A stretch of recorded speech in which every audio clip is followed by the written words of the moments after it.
सवाल कई उठ रहे हैं और इसी सवाल का मंथन हम लोग कर रहे हैं कि आखिरकार क्या इस लाइन पे पहले इलेक्शन नहीं हुआ है। सवाल ये उठता है, डिविसिव पॉलिटिक्स बीजेपी कर रही है, अन्य पार्टियों ने पहले नहीं किया है। 2013 में मुजफ्फरनगर के दंगे हुए, समाजवादी पार्टी की सरकार थी, तरह तरह के आरोप भी लगे समाजवादी पार्टी पर। लेकिन अब हम लोग 2024 में और मैंने पीसीआर से कहा है कि आप एक बार प्रधानमंत्री मनमोहन सिंह का भी बयान दिखाइए। सवाल ये होता है कि देखिए, ये डिविसिव कर रहे हो, वो अपीजमेंट कर रहे हो। पॉलिटिक्स में समहाउ अपने वोटर्स को आकर्षित करने के लिए ये हम देखते हैं कि प्रधानमंत्री मनमोहन सिंह ने उस समय किया, उसकी जबरदस्त आलोचना हुई थी। बीजेपी ने बहुत बड़ा मुद्दा बनाया था, तमाम सारी पार्टियों ने दीपक जी मुद्दा बनाया था और कहा था कि देखिए ये मनमोहन सिंह, जिनको कहा जाता है कि बड़े ही जेंटल प्राइम मिनिस्टर हैं, वो भी किस तरह का कार्ड खेल रहे हैं, उनके मुंह से भी किस तरह की शब्दावली निकल रही है। और जो शब्दावली निकली थी उसको लेकर के काफी ज्यादा चर्चाएं हुई थी, इस बात से भी इनकार नहीं कर सकते। सवाल यह उठता है कि जनता तय कर लेती है, क्योंकि आप दिल्ली का चुनाव देखें, दिल्ली में परेश वर्मा ने बहुत कुछ बोलने की कोशिश की थी 2020 में, जनता को समझ में नहीं आया तो बीजेपी की करारी हार हुई थी। लेकिन क्या इस तरह की हार फिर से बीजेपी को लोकसभा चुनाव में मिलेगा? यह भी बड़ा सवाल है, यह भी बड़ा सवाल है। क्योंकि परेश वर्मा ने जब दिल्ली के चुनाव में स्टेटमेंट दिया था तो जनता ने इसको एक्सेप्ट नहीं किया था। लेकिन यहां पर प्रधानमंत्री जो लाइन बोल रहे हैं, उसके क्या मायने हैं, उसके क्या मतलब हैं, वो जनता उससे कैसे कनेक्ट करती है, या पहले चरण का जो वोटिंग परसेंटेज है उससे बीजेपी परेशान है इसलिए प्रधानमंत्री को ऐसा बोलना है। ये इस तरह के कई सवाल उठ रहे हैं। दीपक जी, मैं तो स्पष्ट कर रहा हूं, हम लोग तो उत्तर प्रदेश की एक एक गलियों में घूमे हुए लोग एक काम करते हैं, पहले मनमोहन सिंह का बाइट भी सुन लेते हैं, जिस भी कॉन्टेक्स्ट में, लेकिन सुन लेते हैं, ये भी जरूरी है। We will have to devise innovative plans to ensure that minorities, particularly the Muslim minority, are empowered to share equitably in the fruits of development. They must have the first claim on our resources. The center has admired other responsibilities whose demands will have to be fitted within the overall availability of resources.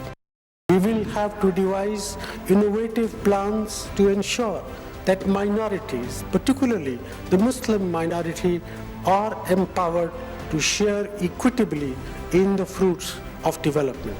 They must have the first claim on our resources. The center has admired other responsibilities whose demands will have to be fitted within the overall availability of resources. चलिए, अब यह बात हो गई। अब सवाल यह उठता है दीपक जी कि प्रधानमंत्री मोदी को ये गड़े मुर्दे उखाड़ने की जरूरत क्यों पड़ी? सवाल ये उठता है, इस लाइन पर जाने की जरूरत। प्रधानमंत्री मनमोहन सिंह ने जो बोला, उसकी सजा उनको लोगों ने दे दिया 2014 में। 2024 में प्रधानमंत्री मोदी को इस लाइन पे आने की जरूरत क्यों पड़ी? मैं बताता हूं। मैं आज भाई अनुपम जी के इस वक्तव्य से, इनके अनुभव और अध्ययन के निष्कर्ष से पूर्णतः सहमत हूं कि हमारे प्रधानमंत्री जी के दो चेहरे हैं। एक चेहरा वह है जो वो चुनाव में नहीं दिखता, चुनाव के बाद दिखता है। तो प्रधानमंत्री जी ने यह बात इसलिए कही, पाकिस्तान का नाम इसलिए लाया उन्होंने कि अब एक बहस भी छिड़ने लगी है कि राष्ट्रवादिता का इतना बड़ा दुमदुमी बजाने वाले हमारे प्रधानमंत्री जी आज भी कैलाश और मानसरोवर पे चीन का झंडा लहरा रहा है, और हम भारतीयों को, शिव भक्तों को वहां जाके दर्शन करने के लिए चीन को वीजा राशि देनी पड़ती है। दूसरा, तो अब चीन को किसे करेंगे स्थानापन्न? तो पाकिस्तान को ला दिया। फिर वही हिंदू मुस्लिम पे इसलिए आए हैं कि इस राजनीति के अलावा उन्हें कुछ सिखाया ही नहीं गया। संघ की कोख से कोई गांधी, कोई लोहिया, कोई जेपी, कोई भगत, कोई सुभाष क्यों नहीं पैदा हुआ? तो सवाल यह है कि वह अपनी ही नजर से देखते हैं। इनका तो बस चले तो वह रस खान को भी भारतद्रोही और अशफाकुल्ला खान को भी आतंकवादियों की सूची में ऊपर अक्षरों में डाल दें। भारतीय राष्ट्रवाद को लांछित न करें। भारतीय राष्ट्रवाद भारत के हर नागरिक का है। जितना अशफाकुल्ला खान पूजनी, उतने ही पंडित राम प्रसाद बिस्मिल पूजनी। किसी ने बिस्मिल की जाति नहीं पूछी। मैं अगर कहूं कि बिस्मिल ठाकुर थे तो आधे से ज्यादा लोग कहेंगे ना, आप गलत बोल रहे हो। सच्चाई यही है। लोगों ने उनमें जात नहीं देखी, लोगों ने उनमें धर्म नहीं देखा। आदर्शों को लांछित मत करें। अब आइए राम राज्य की बात। आप देखिए, भारत आज अरबपतियों के मामले में तीसरे स्थान पर है। यह हमारी समृद्धि का प्रतीक है। लंदन से ज्यादा अरबपति तो हमारी मुंबई में है। यह हमारी समृद्धि का प्रतीक है। और उसी मुंबई में आज भी सबसे ज्यादा झुग्गी झोपड़ियां हैं, जिसको स्लम एरियाज कहते हैं। स्लम एरिया वो एरिया होते हैं जिसमें आदमी जहन्नुम से ज्यादा, मतलब जानवरों से ज्यादा खराब स्थिति में रहता है। ये एक तस्वीर है। तो दूसरी तस्वीर से ध्यान हटाने के लिए वही बातें, वही हिंदू, वही मुसलमान। भाई, राष्ट्रवाद को क्यों आप लांछित कर रहे हो? भारतीय राष्ट्रवाद है। अब आप आइए, इनका भी वाक शैली आप देखिए। प्रधानमंत्री जी बड़े आक्रामक हैं। सुभाष चंद्र बोस ने यहां राष्ट्रवाद की कसौटी में कहा था, भारतीय राष्ट्रवाद आक्रामक नहीं होता है, समावेशी होता है। अगर इन्होंने समावेशी विकास ही किया तो प्रगति में हम 136 देशों से पीछे क्यों हैं? समग्र विकास में हम 129 देशों से पीछे क्यों हैं? चलिए, मनमोहन सिंह जी असफल थे, माना। आपको 10 साल मिले हैं श्रीमान, 10 साल। बदल दिया पाशा ने पूरा का पूरा टर्की को। आप अभी तक हिंदी को स्थापित नहीं कर पाए। और कहा करते थे पंडित दीनदयाल उपाध्याय जी को मैं यहाँ रेखांकित करना चाहूंगा। एक बार लोगों ने उनसे कहा कि पंडित जी, वो जौनपुर से चुनाव लड़ रहे थे, उपचुनाव था, कहा पंडित जी जरा पंडित पूर्वाचल चलिए। उन्होंने कहा क्यों? तो वहां पंडित बहुत हैं, और जब हम लोग बताएंगे कि आप पंडित हैं, पंडित शिरोमणि हैं, तो सारा वोट मिल जाएगा, आप जीत जाएंगे। पंडित जी आधे रास्ते से लौट आए, कहे सुनो, पंडित दीनदयाल उपाध्याय चुनाव हारना पसंद करेगा, लेकिन जातिवाद, सांप्रदायिकता जैसे अवधारणाओं पे काम नहीं करेगा। मैं नहीं चाहता कि पंडित दीनदयाल उपाध्याय जीते और जनसंघ हार जाए। और बाद में जनसंघ भाजपा में बनी और जनता पार्टी के साथ मिली, अलग कहानी है। आज के दिन मोदी जी ने, भारतीय गणराज्य के प्रधानमंत्री मोदी जी ने भारतीय गणराज्य की उस महान विरासत को अपने ही हाथों पराजित कर दिया। मुझे लगता है कि आज का वक्तव्य वो अगर न देते तो ज्यादा अच्छा था। वो कहते हैं ना कि जीत के लिए अगर कमजोर कोई अपराध करे तो एक हद तक क्षम्य है, वो तो मजबूत व्यक्ति है ना। विजेता भी षड्यंत्र करे, मुझे लगता है कि कृष्ण और कौटिल्य की कसौटियों में पाप है। राम की दुहाई देते हैं। अनुपम जी, क्या इस सच को झुठलाया जा सकता है कि भारतीय राजनीति का कम्युनलिज्म, सांप्रदायिकता एक अभिन्न हिस्सा है? यह सिर्फ बीजेपी पे ही आरोप नहीं लग सकता है। आपको याद होगा, राजीव गांधी ने एक चुनाव का कैंपेन ही अयोध्या से शुरू किया था कि हम वहां से ताला खुलवाने जा रहे हैं, और ऐसी कई सारी कांग्रेस ने मुस्लिम लीग से समझौता किया था। तो जब जिसको जहां पे जैसे मौका मिला है, वोटों को आकर्षित करने के लिए, खींचने के लिए उसने भरपूर प्रयास किया। और इस कवायद में ना मुलायम सिंह पीछे रहे, ना राजीव गांधी पीछे रहे। बीजेपी को मौका मिलता है तो वो भी पीछे नहीं रहते हैं। और ये आपने बिल्कुल अभी थोड़ी देर पहले कहा था कि ये सच है कि ये अक्सर हम सुनते रहते हैं कि मुस्लिम वोटों का बिखराव नहीं होना चाहिए। क्या ये कम्युनलिज्म नहीं है? अगर कोई पलट के कहे कि हिंदू वोटों का बिखराव नहीं होना चाहिए, तो उस पर सीधा सवाल उठता है कि देखिए ये कम्युनल लाइन्स है, ये बहुसंख्यकवाद है। देखिए पंकज भाई, पहली बात तो मुझे अच्छा लगा आपने कहा कि जो सच है वो सामने आना चाहिए। मुझे अच्छा लगा आपने वीडियो चला दिया जो कह रहे थे कि पर्टिकुलरली द मुस्लिम, विशेष तौर से मुसलमानों के लिए कुछ नहीं था। मुझे खुशी हुई। एक बात अभी मैं सुन रहा था, दीपक जी कह रहे थे कि साहब मैं बिल्कुल, आप मैंने तो शुरुआत ही की थी कि divert भाई कर रहे हैं in the fruit of development बोला है, this was the point, was particularly putting his statement in context of success मेरी committee, that's was Bilal my भाई आर्गुमेंट, बिलाल भाई बिलाल दैट भाई वाज माय मेरी अंग्रेजी आर्गुमेंट। कमजोर है कि आपकी, उन्होंने कहा they must have the first claim on the particularly resources of this particular the country. fruit of development my dear. अरे यार Anyway, किसी भी come चीज to पे the आपका topic. पहला क्लेम क्यों होगा यार? क्यों होगा पहला क्लेम?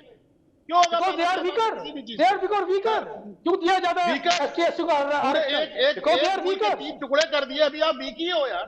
एक मुल्क But के दो because- दो टुकड़े ले लिए अलग, उसके बाद भी अभी weak आप- हो, आप कमाल है यार। अरे भाई, सुनो मेरी बात। व्यक्तिगत ना हो, ST को व्यक्तिगत रिजर्वेशन ना हो। क्यों दिया जाता है? क्योंकि they are और- weaker. आज देखिए पंकज They are भाई, weaker sections. That is what that is बस our करो point यार, of argument. weaker- अच्छा ठीक है चलिए, ये क्यों कहा इस पे हम लोग कर लेंगे, लेकिन हाँ पंकज भाई, ये पंकज वो पर भाई, वो भी आपको- अपीजमेंट था। पंकज भाई, हाँ पंकज भाई Of आपको course, खुश मैं होना उसको चाहिए। वो क्या है क्या आपको नहीं है, खुश होना माय चाहिए, पॉइंट पंकज भाई। मैं उससे सहमत हूं या नहीं सहमत, मेरा अरे पॉइंट ये हमको है। बोले नहीं तो नहीं मेरा वो मौका, ठीक है, आपका मैं मौका वही है। कह रहा हूं कि अगर ये डिविसिव मैंने लाइन है तो प्राइम वो भी मिनिस्टर के अपीजमेंट था, वो भी स्टेटमेंट अपीजमेंट पे था, वो पंकज मैंने भाई, क्लियर कर पंकज दिया। भाई, आर्टिकुलेट किया हाँ, है, भाई सुनिए आप मेरी जितना बात। पॉजिटिवली आर्टिकुलेट मैंने किया है, हाँ। इतना इतना आपके पास आ रहे बिलाल भाई, आ रहे, एक मिनट, समय समाप्त हो रहा है, जल्दी जल्दी बोलने दीजिए। हाँ बोलिए मैं बोलिए। किसी का ऐसा, मैं किसी का एहसान नहीं मान सकता कि उसने पॉजिटिवली आर्टिकुलेट किया, पहली बात। दूसरी बात पंकज भाई, कहा मैं ही एहसान नहीं, कर भी नहीं रहा हूं माय डियर। कम से कहा ही नहीं, से कम यहां तक तो बात आई, क्यों कहा? अभी तक तो कह रहे थे कहा ही कम से नहीं। कम सुनिए, कम अभी से कम अभी कम से कम दीपक भाई अभी हमसे, आपने दीपक भाई जिस कह रहे थे, गलत नरेशन से रखा वो तो क्लियर हो गया ना। आपने जिस गलत नरेशन से रख रहे हैं वो क्लियर हो गया इंटेंशन। अच्छा आप अपने उस पे बोल लीजिएगा, 1 मिनट बोलने दीजिए। अनुपम भाई बोल लीजिए, फिर आपके पास ही आ रहा हूँ। बिलाल भाई आप ही का टर्न। हाँ we leave it to the view. सुनिए, मैं एक बात सिर्फ ये कह रहा था कि ठीक है, प्रधानमंत्री ने क्यों कहा, मैंने बताया, दीपक भाई ने एग्री किया कि मैं अनुपम मिश्रा से एग्री करता हूं कि उन्होंने इसलिए कहा, चुनाव में कहते हैं।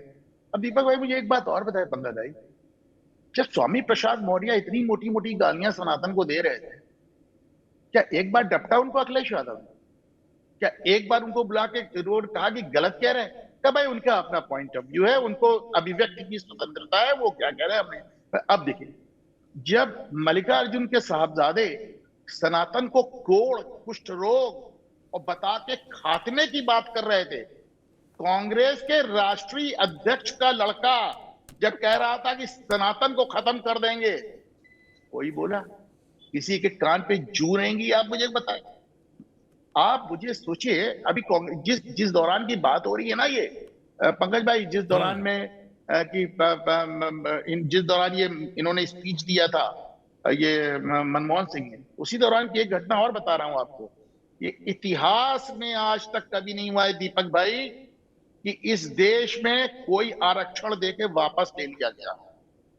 1920 में जामिया मिलिया बना और 2011 में आपने उससे आरक्षण खत्म कर दिया। 2011 में सरदार मनमोहन सिंह की सरकार ने जामिया मिलिया को 90 साल बाद कह दिया माइनॉरिटी इंस्टीट्यूशन है, आरक्षण समाप्त हो गया। सोचिए, दलितों का आरक्षण समाप्त हो गया, पिछड़ों का आरक्षण समाप्त हो गया। हिम्मत पड़ी किसी की बोलने की? कैसे बोलते साहब? इस्लाम के नाम पे, मुसलमानों के नाम पे नहीं दे रहा होगा MU. What is a minority institution? एक माइनॉरिटी इंस्टीट्यूशन वो होता है जो माइनॉरिटीज द्वारा सेटअप किया जाए और माइनॉरिटीज द्वारा चलाया जाए।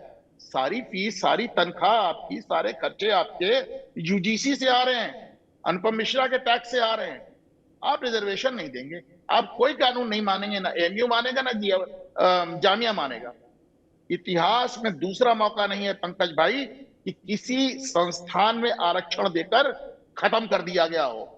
जामिया मिलिया में सरदार मनमोहन सिंह की सरकार ने एक झटके में 2011 में एससी, एसटी, ओबीसी तीनों रिजर्वेशन समाप्त कर दिए। क्या ये सही है दीपक भाई? ये वो तुष्टीकरण है जिसके चलते आज ये नौबत आई है। ये वो तुष्टीकरण है पंकज भाई। देखो बिलाल यहाँ भाई, पे भी आप अब गलत कोट कर रहे हो। अब आप मैं आ अपनी, रहा हूँ। हाँ देखो, अब यहाँ पे भी ये भी गलत कोट कर रहे हैं, because I was covering ministry both HRD and You ministry were also covering Manmohan Singh. Prime minister भी, पीएमओ भी मैं कवर करता रहा हूँ, उस समय भी कवर कर रहा था। यहाँ पे भी इन्होंने मिसकोट कर दिया, नेशन को मिसलीड कर दिया। ये डिसीजन हाई कोर्ट का डिसीजन था, डॉक्टर मनमोहन सिंह का नहीं था।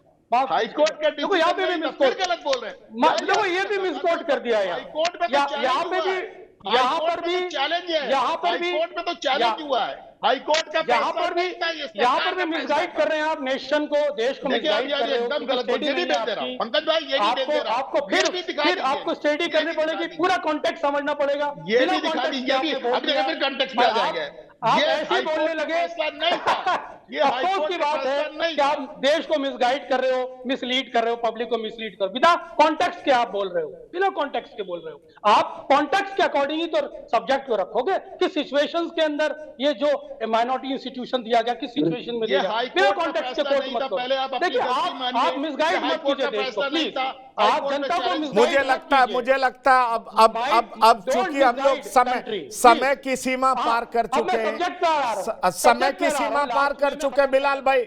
बिलाल भाई, मैं खत्म करना चाहता हूँ। देखिए, अब मेरा point समय वही की, है, ये हाँ, फैसला वही है, पंकज जी, मेरा ये हाँ। फैसला वही है था कि नेशनल environment को काउंसिल heat ऑफ up करने की माइनॉरिटी कोशिश की जा रही है। एजुकेशनल कहीं ना कहीं प्राइम मिनिस्टर के पास NCMEI का मिला है फैसला था, कि कहीं ना जिसको कहीं- दिल्ली कहीं हाई ना कोर्ट कहीं में चुनौती दी गई है। बिलाल हालात सब्जवारी कहीं ना गलत कहीं कह रहे हैं कि हाई हालात कोर्ट का भारतीय फैसला जनता था, पार्टी के ये पक्ष में फिर नहीं से जा झूठ रहे, बोल रहे हैं। जिससे दीपक जी और मेरा ख्याल है गिरीश जी भी सहमत थे उस टॉपिक पर। हम तीनों का इस चीज पर कंसेंसस है और हम लोग यही कह रहे थे, कहीं ना कहीं फीडबैक मिला है, तभी एनवायरनमेंट को हीट अप करने की कोशिश की।